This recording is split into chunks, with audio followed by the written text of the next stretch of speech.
Malaysians in 2050 will not just be older, poorer, sicker and childless, they will also be homeless, according to DM Analytics Chief Economist Dr Muhammed Abdul Khalid.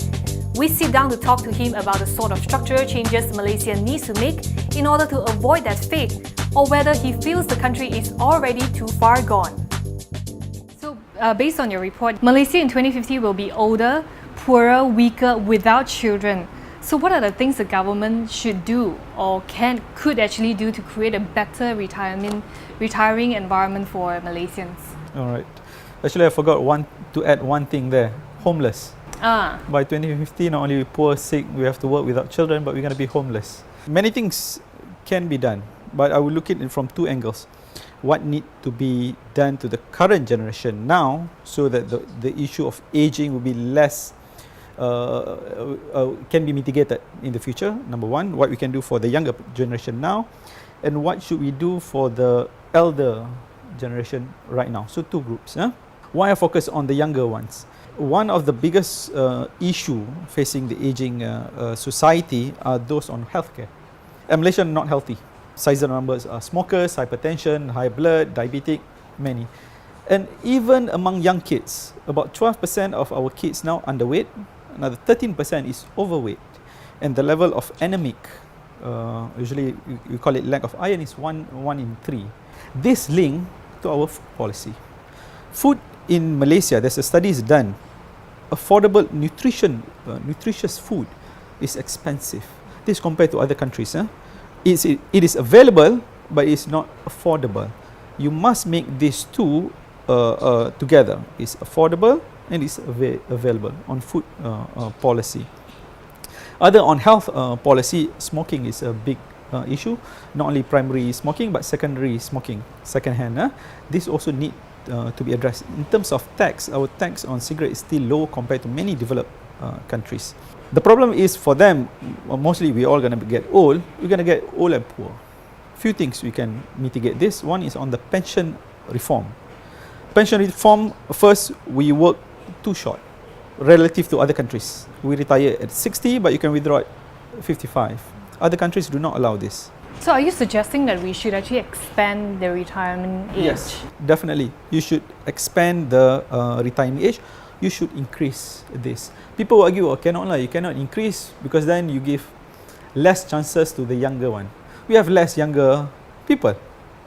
In fact, by 2050, the absolute number of children going to be less than in 2030 or even compared to older generations. Now, focusing on just unemployment, what you say that unemployment insurance is effective, but why is it effective? Wouldn't it actually create a society that's dependent on the government? Why we need unemployment insurance? Now, 4 in 10 Malaysian workers do not have any insurance. Do not have any either EPF or public JPA or QAP. It's not covered. Not covered by LTIT, not covered by anything. Number one. Number two, even if you're covered, you don't have savings. Bank Negara says 9 out of 10 cannot survive more than 6 months. What unemployment insurance would do is to give you a breathing space. So if you got fired, you got removed, company shut down, the owner cabut, we pay you from your contribution, not from the government contribution, from your contribution, so you can survive 3 to 6 months. You also mentioned that the focus of being high income, top 20 country is pointless. Could you elaborate on that? You do not want to be a high income country. You want to be a developed country, which means you're progressive in all spheres. You take care of everyone. You are a productive country. You move from consumption based to productive investment. You respect democracy, for instance. You ensure there's no one left behind. Wealth is shared. Equal society, inclusive society. That's what you want. Fresh graduates, they are facing problems as well. Unemployment is one thing, and also stagnant in terms of income growth. Minus inflation, the wage growth is actually negative in Malaysia. You say the whole ideology needs to be changed. So talk us through what kind of structural change we have to see in Malaysia. Because we are pro-rich, we are pro-capital. In Malaysia, for every $1 that we generate, bulk of it goes to corporates.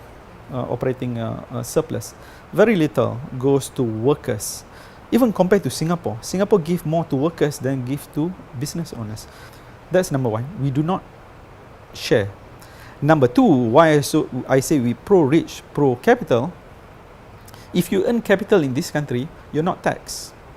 You buy and sell shares, you don't pay tax. You buy and sell property after 5 years, you don't pay tax. Even let's say you make half a million from selling shares, $500,000 selling properties, but you make $500,000 working, you pay top tax, top marginal rate. That's not fair. In fact, if you poor in Malaysia, income tax is progressive, capital tax doesn't exist. But consumption tax, GST, is regressive. If you poor, you pay more. Yeah, you pay GST. Rich people do not spend that much in terms of the income compared to the poor.